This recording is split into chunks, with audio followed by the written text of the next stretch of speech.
ওয়াজ কি জিনিস, বয়ান কি জিনিস? জাহান্নামের পথ থেকে বেঁচে জান্নাতের পথ দেখানোর নাম হলো ওয়াজ বা বয়ান।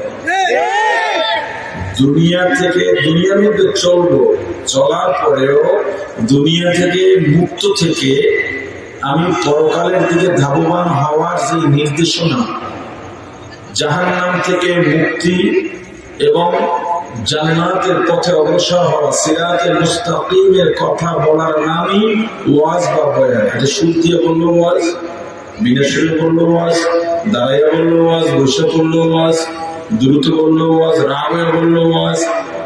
কথা বুঝলেন? আমার নরম ভাষায় বললো ওয়াজ, যেখানে যেটা দরকার। আমি করলে ওয়াজ, আপনাদের মুশকিল ইমাম সব করলো ওয়াজ।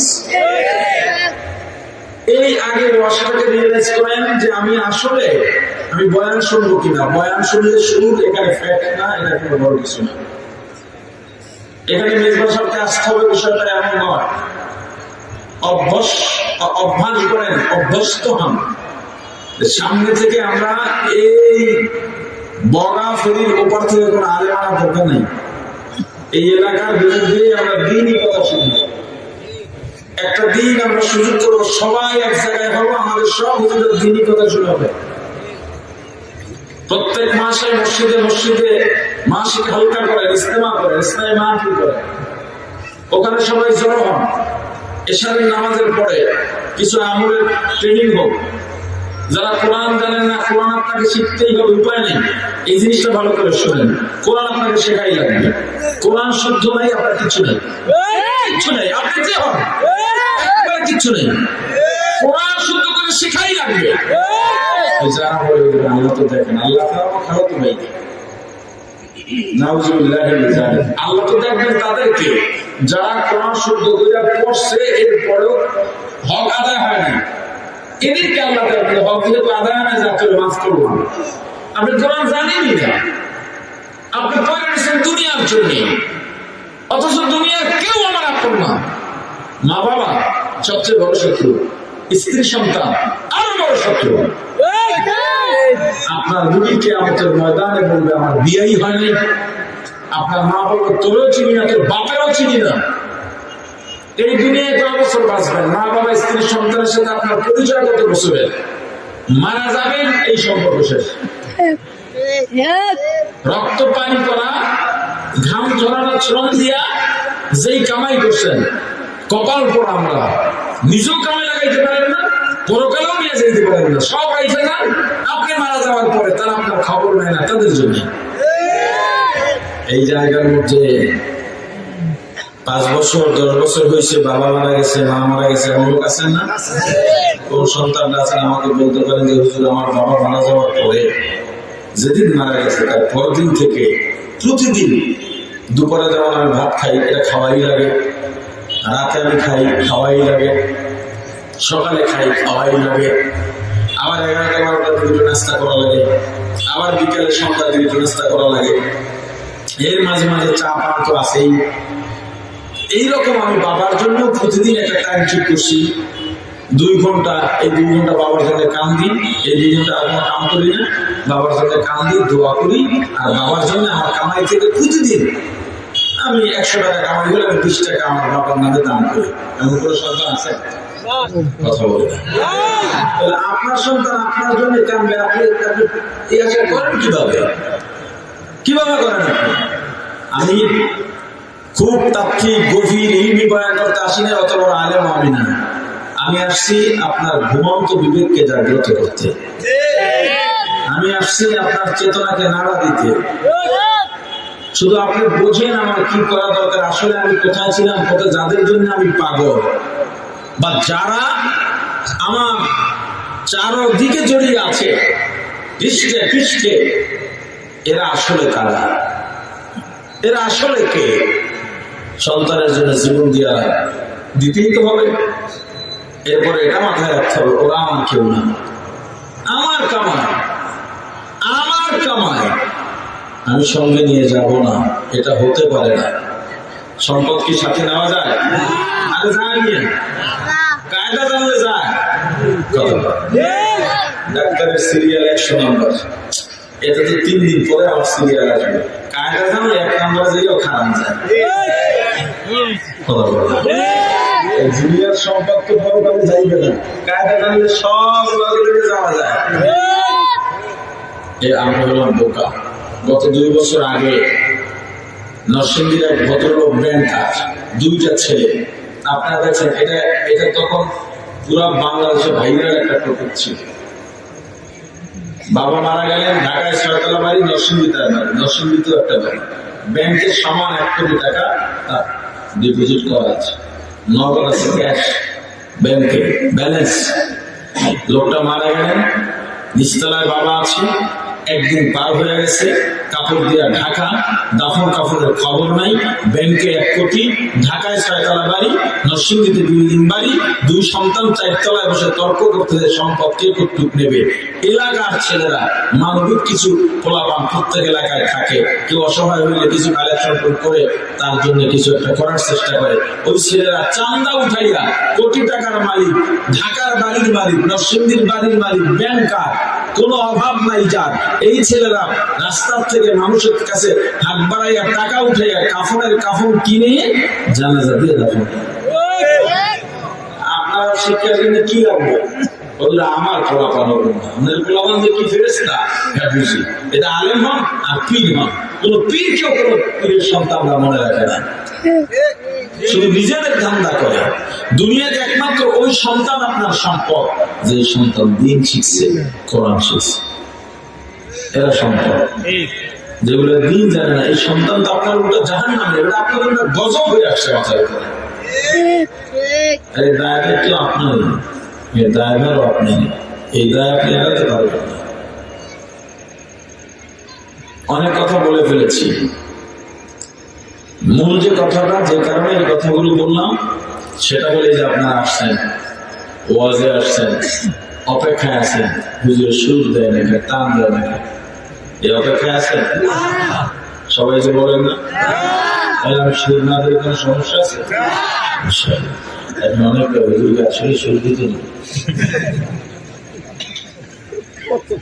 1-2 বছর আগে ওই সিলেটের লাখাই মাহফিলে গেছি, মাহফিল বাপজোহর বয়ান, তো প্রচুর যানজট, যাইতে যেতে আসর হয়ে গেছে, খাওয়া দাওয়া হয় নাই, বয়ানে বসছি, মানুষ চারদিকে দাঁড়ায় খেলায় বসছে।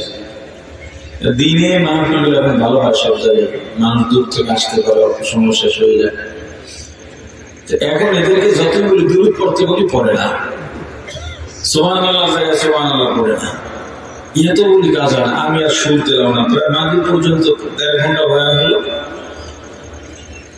এই লোক একটাও নড়েনি। আমি বয়ান থেকে নামার পর লগের লোকজন বলতেছে, হুজুর লোক তো একটা উঠলো না, তো সুর তো লাগে না, বুঝোস নাই তোরা। আসলে এরা অপেক্ষা ছিল, এই বুঝি হুজুরের টান মারবে, এই বুঝি টান মারবে, এই আশায় আশায় বয়ান শেষ হয়ে গেছে।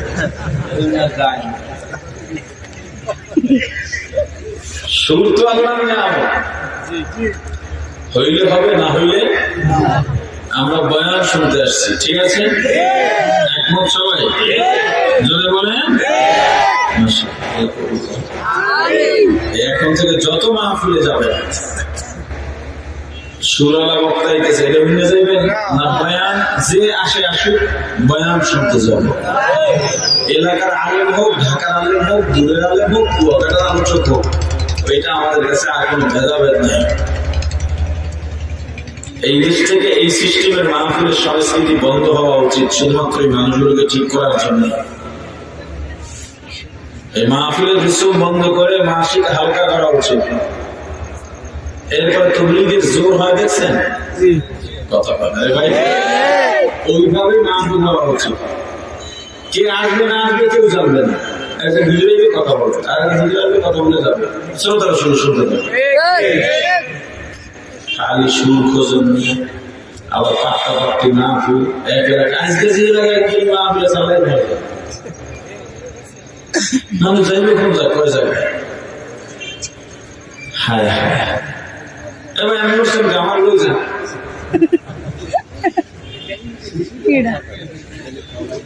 কেউ আমার লোক যান, আমি তো দূরে কোনো কষ্ট করে আছি, আমি যদি কাছে এসে গেলাম তো আপনি চাই বেশি গেলাম। আমি কি পরিস্থিতি দিয়ে সেটা বলবো না, কোনো বক্তারা খেলে নিজের কথা কয়।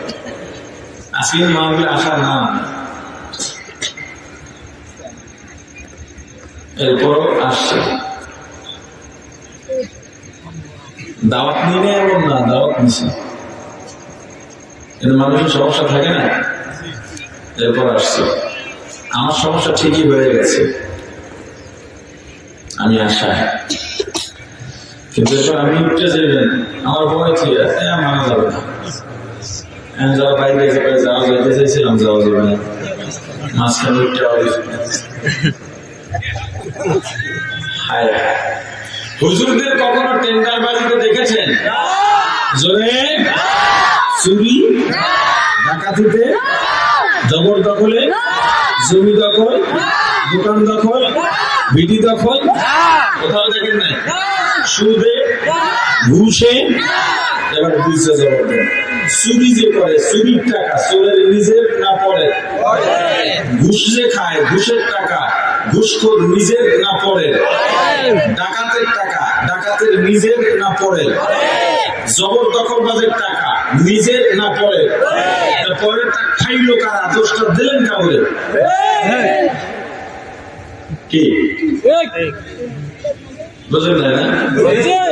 হুজুর আমি তো হুজুরের পক্ষে পুরো লইয়া লাইছি। হুজুরের পক্ষে লওয়ার উপায় নেই, আল্লাহ হুজুর বলছেন ভালো। খারাপ থাকতে পারে হুজুর সংখ্যায় কম, ভালো থাকলে হুজুর গুলোতেই ভালো, অন্য ভালো নাই। এই হুজুর বলতে মূলত যারা কোরআন শিখছে, মাদ্রাসার হুজুর হতে হবে এমন না, যারা কোরআন শিখছে। আল্লাহ, এরপরও আপনার যেহেতু প্রশ্ন, এই প্রশ্নের একটা জবাবও থাকা উচিত। ভালো বলছেন কে? একটা হুইসেল বাজতে সব হয়ে থাকে। আমি একটু গায়েরা তোলা মানুষ, গুরুত্ব দিতে হবে।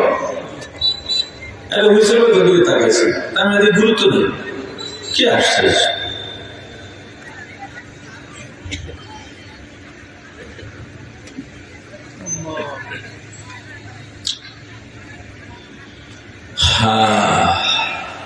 ভালো বলছেন কে? জোরে আল্লাহ রাসূলের পক্ষে প্রমাণ আর সাক্ষী দিয়েছেন। তাহলে কোরআন যারা শিখে আর শিখান তারা যে ভালো, এটা পাইলাম হাদিস থেকে। ভালোর পক্ষের প্রমাণ নেব কোরআন থেকে। যারা কোরআন শেখে আর শিখান তারা এত ভালো কেন? অনেকগুলো জবাব আছে, কোরআনেই আছে, স্পষ্ট জবাব আছে, ব্যাখ্যা ছাড়াই কিছু আছে ব্যাখ্যা সহ। অনেকগুলো জবাবের 1 নম্বর জবাব, কোরআন না শিখলে মানুষ মানুষই হতে পারে না। কোরআন শেখার দ্বারা মানুষ প্রকৃত মানুষ।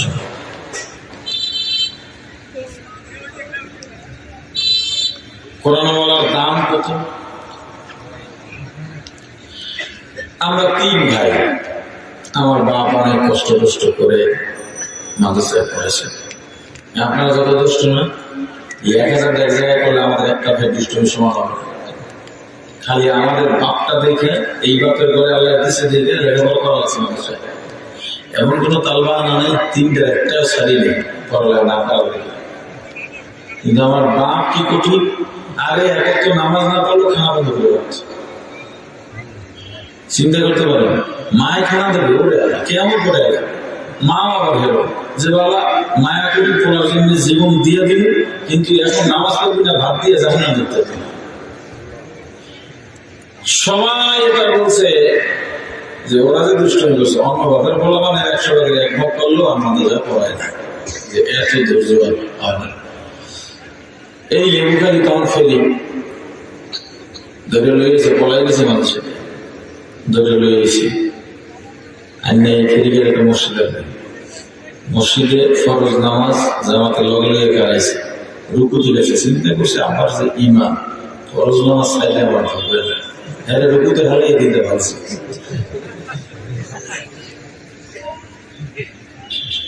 এখন এটা স্পষ্ট সব জায়গায় বলি, বড় বলায় আমার অন্তত, বাকি ভাইরা কি বলবে জানি না, আমার আইডল যদি বলি এই দুনিয়ায় আল্লাহ রাসূল বা এই তরিকাটা, এটা তো উঠছে, এটা তো তুলনায় আসবে না। এরপর আসে না আমি হুজুর তার অনুসরণ করি, আমার আইডল আমার বাপ, হক কথা বলার ক্ষেত্রে আমার নমুনা, আমার আইডল বলেন অনুসরণ আমার বাপ, কাউকে ছাড়ে না, কাউকে ভয় পায় না, জীবনে বাতিলের কাছে মাথা নত করে না। এমন সাহসী মানুষ আমি জীবনই দেখি কোথাও বসে, যে পরিবেশে কেউ তাকে হক থেকে সামান্য অনুযায়ী দেবে না, যে সামাজিক খাতিরে একটু মাইনে দিলে কি হয়, হুজুরাও তো দেখছি চুপ করে বয়ে যায়। মানুষ বলে 3টা ভাই আলেম, আমরা তো আল্লাহ আলেম বানাইছি, অতটা অনুভব করি না, আমার 3জনই বয়ান করে। আর আজকে যেখানে আইসি কয়জন, 65 জন একই পরিবারে সব হাস। আমি কি হিংসা লাগে না? লাগে না? কিন্তু যে দোয়া না ভিতরে যে এই ভাষায় এতদিন আমার ঘরে একটাও নাই, এখন থেকে শুরু করবো কথা বলা কি ঠিক, এই শিখছে একটা খালি কথা কথা। কোরআন না শিখে মানুষ মানুষই হতে পারে না। প্রমাণ দেখেন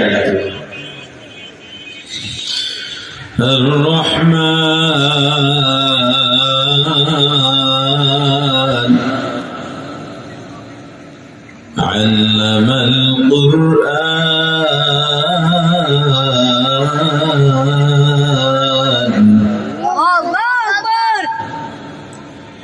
خلق الإنسان علمه البيان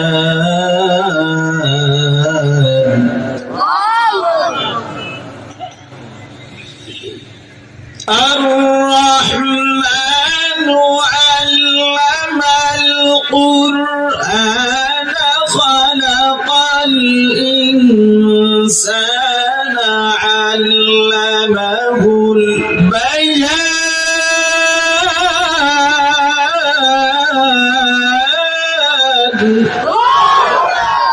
الرحمن দয়াময় আল্লাহ আল্লামাল কুরআন, যিনি কোরআন শিক্ষা দিয়েছেন, খলাকাল ইনসান, যিনি মানুষ সৃষ্টি করেছেন। কোরআনের মধ্যে কোনো বাড়তি কথা নাই, ফালতু কথা নাই, প্রশ্ন করার জায়গা নাই, এমন কোন কোরআনের জায়গা নাই প্রশ্ন করবেন উত্তর নাই, এমন কোন জায়গা নাই। যত প্রশ্ন আছে আপনার সব প্রশ্নের উত্তর কোরআনের মধ্যেই আছে। কোরআনে কোনো অনর্থক ফালতু কথা নাই, কোনো ছন্দপত্র নাই। আল্লাহ তরতিবতাকে পছন্দ করেন, ধারাবাহিকতা পছন্দ করেন। এজন্য দুনিয়ায় যারা ধারাবাহিক আমল করে তাদের আমলের দাম আল্লাহর দরবারে অনেক বেশি। যেমন একজন মানুষ ফরজ ওয়াজিব সুন্নতে মুআক্কাদা আমল করে আর কোন নফলের ইবাদত করে না, কিন্তু একটুকু আমল নিয়মিত করে, কখনো কাজা করে না, এই আমলের দাম আল্লাহর দরবারে অনেক বেশি। আর একজন সব আমল করে, তাহাজ্জুদ করে, ইশরাক খাওয়া কোনো ছাড় নাই, দরুদ তাসবিহ জিকির আজকার কোনো কিছু বাকি নাই, কিন্তু প্রায় সপ্তাহে দেখা যায় ফজরের নামাজ যায়, জোহরের নামাজ যায়, মাঝে মাঝেই মিথ্যা কথা বলে ফেলে, রমজানে 2-1টা রোজাও চলে যায়। এই যে এত তাহাজ্জুদ করলো, এত নফল মুস্তাহাব আমল করলো, ইবাদত করলো, এই ইবাদত আল্লাহর কাছে অতটা দাম নাই যতটা দাম ধারাবাহিক কাজা মুক্ত আমলের আল্লাহর কাছে আছে। ঠিক তদ্রূপ ভাবে আল্লাহ কোরআনকেও ধারাবাহিক সাজাইছেন। আল্লাহর ধারাবাহিকতা কত সুন্দর। একজন মানুষের দিকে তাকাও, দেখো মাথার তরতিব যেখানে থাকা দরকার আল্লাহ সেখানেই মাথা দিয়েছেন, যেখানে কপালের তরতিব দরকার, যেখানে চোখ নাক মুখের তরতিব দরকার আল্লাহ সেখানে সেটাই দিয়েছেন। চোখ দুইটা যদি পিছনে হইতো কেমন, আল্লাহর তরতিব তদ্রুপ ভাবে কোরআনকে আল্লাহ তরতিব অনুযায়ী সাজাইছেন। আগেরটা আগে বলছেন, পরেরটা। কিন্তু সূরাতুর রহমান এমন একটা দামি সূরা, কিয়ামতের ময়দানে আল্লাহ জান্নাতীদের সমাবেশ ঘটাইয়া জান্নাতীদেরকে সামনে বসাইয়া তাদের অন্তরকে শান্ত করার জন্য, আনন্দ দেওয়ার জন্য সূরাতুর রহমান আল্লাহ কুদরতি জবানে নিজে তেলাওয়াত করে শোনাবে। আল্লাহর সুর ঝংকায় এত মধুর তেলাওয়াত, জান্নাতীরা বিগাপ্লুত হয়ে আল্লাহর কুদরতি কদমে সিজদায় পড়ে বেহুশ হয়ে হাজার হাজার বছর কাটিয়ে দেবেন, জান্নাতীরা বলতেও পারবে না। এমন একটা দামি সূরা, এমন একটা ফজিলতপূর্ণ সূরা। এই সূরার মধ্যে আল্লাহ তরতিব পরিপন্থী একটা কথা বলে ফেলেছেন। কিভাবে দেখেন, আল্লাহ বলেন আনার রহমান, আমি দয়াময় আল্লাহ, আল্লামতুল কুরআন, কোরআন শিক্ষা দিয়েছি। খলাকাতুল ইনসান, মানুষ সৃষ্টি করেছি। ভালো করে বুঝবেন, এরপরে উত্তর দিবেন। বলেন, আমরা দুনিয়ায় আগে জন্মগ্রহণ করেছি নাকি মক্তবে ভর্তি হয়েছি?